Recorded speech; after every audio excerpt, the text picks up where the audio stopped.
السلام عليكم ورحمة الله وبركاته. يوم واحد بيفصلنا عن كلاسيكو العرب، السوبر المصري اللي بيجمع بين الكبيرين الأهلي والزمالك. سيظل الأهلي والزمالك هم كبار الكرة في مصر وأفريقيا. لم يظل الأهلي والزمالك حتى إن كان أحدهما في حالة سيئة، بيظل هذا اللقاء بيرتقبه الجماهير من المحيط إلى الخليج.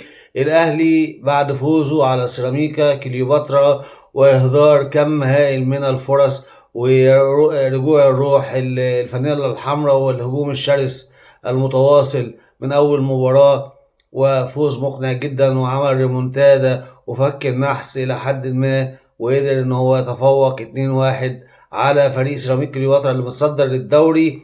وفوز الزمالك بضربات الجزاء على فريق بيراميدز اللي فايز على الأهلي السعودي وفايز بدوري الأبطال وفايز ببطولة الثلاث قارات. التاريخ العريق الأهلي والزمالك. إنما الزمالك عنده مشاكل في إيقاف القيد والفلوس وأرض أكتوبر ولسه المدرب ماشي ومسك مكانه الكابتن الكفء أحمد عبد الرؤوف. إنما ده ما يمنعش إن الأهلي في حتة تانية، وهو الفريق الأقوى والأعظم والأشرس والأكبر بالإمكانيات وبالجماهيرية وبالقيمة السوقية اللي بتتعدى التسويقيه بتاعته اللي بتتعدى 38 مليون يورو. فان شاء الله هنشوف مباراه ممتعه جدا باذن الله. الاهلي النهارده نصيحتي ليه قبل لقاء السوبر مع الزمالك التوقف تماما عن الانانيه، خصوصا زيزو وتريزيجيه وبن شرقي.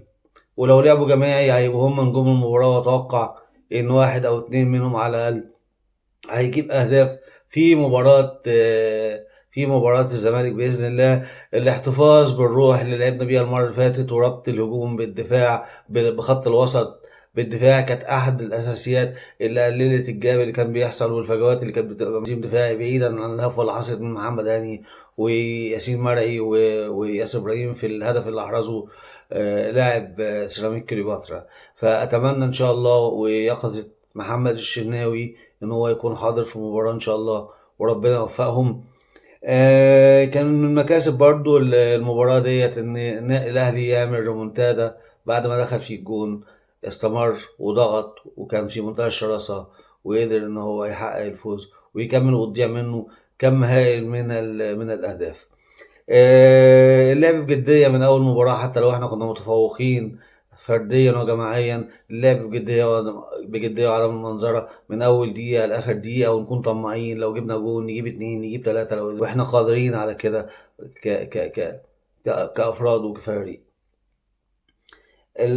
عدم ترجيع الكورة لمحمد الشناوي دي من أكبر وأسوأ الحاجات المدرب لازم يأكد عليها. يعني إيه يكون في نص الملعب أو بعد معديين نص الملعب وبعدين باص نرجع للأخ ياسر إبراهيم أو ياسين مرعي وبعدين نروح مرجع للشناوي. الشناوي لا يجيد اللعب بقدمه، فيطلع الكورة يا إما يطلعها بره يا إما بيديها للفريق المنافس، وكمان بتكون في نص الملعب. بتبقى في منتهى الخطورة على النادي الأهلي مع مختلف المباريات، وده التاريخ اللي بيقول كده. جريديشار اتمنى نشوف جريديشار اللي لعب مع الاهلي اول 6 ماتشات، نشوف يرجع جريديشار بتركيزه بكامل صفائه الذهني.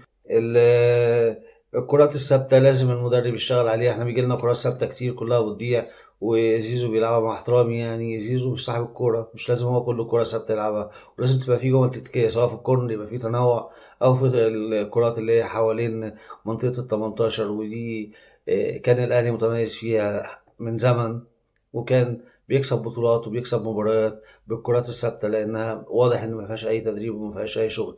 لازم يتعمل شغل، وشغل مهم عليها جدا، واللعيبة برضو تتدرب على ضربات الجزاء، لأن في أسوأ الظروف إن ممكن نوصل لضربات الجزاء الترجيح. الأربع لعيبة بقى إن أنا ما أتمناش إن أنا أشوفهم بصراحة في الملعب: عمر كمال وقفشه واحمد عبد القادر وبن رمضان. نزولهم بيبقى خساره، الاهلي يلعب ناقص احسن خصوصا في اخر مباريات. فاتمنى ان دول ما يكونوش في تبديل، اتمنى فعلا بيبقوا ولا اسوأ. هي للجماهير نتواصل مع الجماهير ان ما يحصلش خروج عن النص، ويكون في دعم لزيزو. لو الجماهير المنافسه جماهير الزمالك كالعاده ان هي تشتم اللاعب بتاعها، مش عايزين نشتم ولا نرد على حد، انما ندي دعم للعيبه بتاعتنا لو حد غلط فيها عشان ما يفقدش الثقه وما ما يشتتش. دي نصيحتي. كل التوفيق للنادي الاهلي، واتوقع ان شاء الله هتكون مباراه كبيره جدا والاهلي هينتصر واكتر من هدف.